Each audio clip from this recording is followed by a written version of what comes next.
Assalomu alaykum aziz do'stlar. Bizni qo'limizga Saudiya Arabistoni uchun chiqarilgan ko'k choy yetib keldi. Vyetnamdan Saudiya uchun chiqarilgan. Akamiz Makkadan olib keldilar. Biz buni ichib, promosiyalar bilan degustatsiya qilamiz. Ta'miga baho beramiz. Buni ichini ko'rsatib turatir.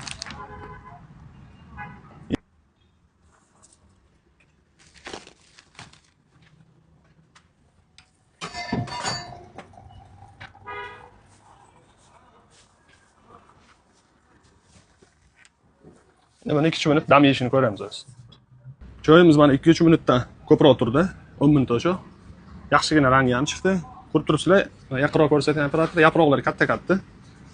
Choy rangi yam-yashil. Bismillah.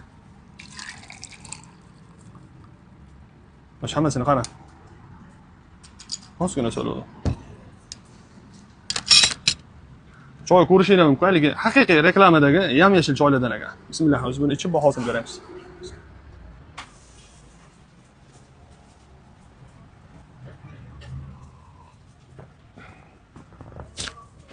Yutumi yumshoq, achchiqligi unchalik emas.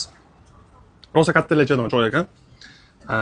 Xudo xolasa endi bu choydan ham bor bizda. Makkaning o'zidan olib kelishdi. Umra safariga borgan ho'jakalarga, yosh kattalarga tavsiya qilamiz. Iloji boricha Makka shahridan, Madina shahridan shu choyni topib, qidirib, o'sha yerda yurganda baribir o'zimiz ko'k choyga o'rganib qolishgan.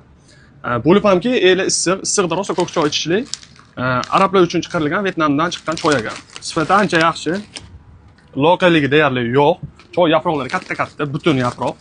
Shuning uchun tavsiya beraman. Bu choyni o'sha yerda ichishi ham, bizdan qidirib topishi ham. Mehmon bo'lish, obuna bo'lishni unutmang.